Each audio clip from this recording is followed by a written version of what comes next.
Vēl divi svarīgi Donalda Trumpa paziņojumi par to, ka jāstājās ārā no Pasaules veselības organizācijas un jābeidz visi LGBT murgi. Pārtulkošu vārds vārdā burtiski viņa runu un video beigās par to, ko tas nozīmē Latvijai. Es aicināšu Kongresu pieņemt likumprojektu, kas nosaka, ka vienīgie dzimumi, kurus atzīst Amerikas Savienoto Valstu valdība, ir vīriešu un sieviešu dzimums, un tie tiek piešķirti dzimšanas brīdī. Likumprojekts arī skaidri noteiks, ka 9. sadaļa aizliedz vīriešiem piedalīties sieviešu sporta veidos. Nevienai nopietnai valstī nevajadzētu saviem bērniem stāstīt, ka viņi ir piedzimuši ar nepareizu dzimumu, jēdzienu, par kuru nav dzirdēts visā cilvēces vēsturē. Neviens nekad nav dzirdējis par to, kas notiek šodien. Tas viss bija tad, kad to tikai pirms dažiem gadiem izgudroja kreisie radikāļi. Manā vadībā šis neprāts beigsies. Pasaules veselības organizācija ir kļuvusi tikai par korumpētu globālistisku krāpniecību, ko apmaksā Amerikas Savienotās valstis, bet tā pieder un to kontrolē Ķīna. Kad Ķīnas vīruss pirms 3 gadiem sasniedza mūsu krastus, Pasaules veselības organizācija apkaunojoši slēpa Ķīnas komunistiskās partijas pēdas ik uz soļa. Šī iemesla dēļ man bija liels gods pārtraukt Amerikas attiecības ar Pasaules veselības organizāciju. Kad es pārtraucu sadarbību, Amerikas Savienotās valstis maksāja Pasaules veselības organizācijai gandrīz $500 miljonus gadā.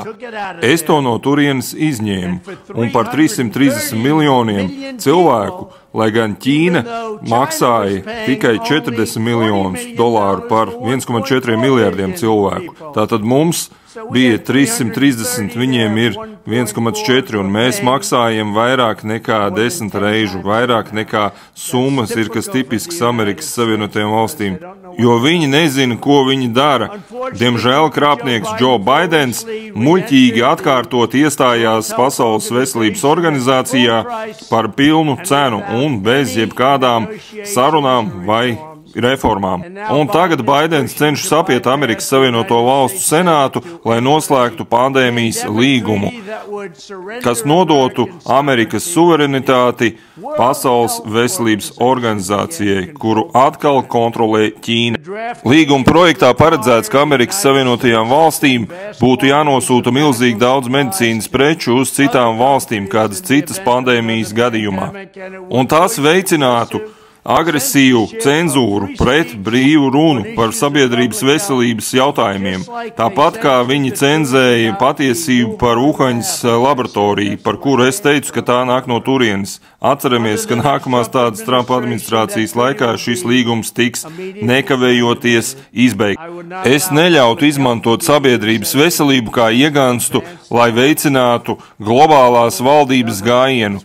Tas ir tas, ko viņi dara globālisti. Amerikas Savienotās valstis izstāsies no korumpētās Pasaules veselības organizācijas, kas ņemot vērā tās pilnīgo neveiksmi ar Covid, viņiem bija milzīga katastrofa.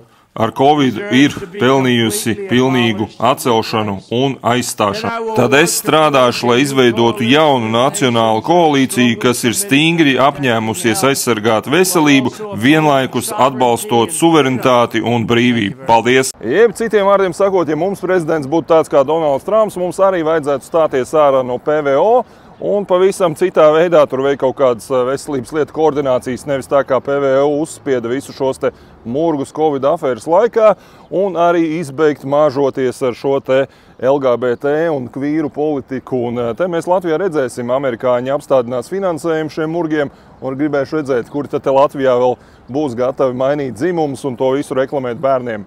Mani sauc Rudolfs Breimans, pievienoties šim te profilam, sekosim visam līdzi, kas tagad Amerikā ļoti interesanti notiek. Nu, jo mūsu necenzētie mēdīji, nekorumpētie, neko neziņo par to, ko tagad tur Amerikā Trumps dara. Mums te turpina viņu nomelnot tikai.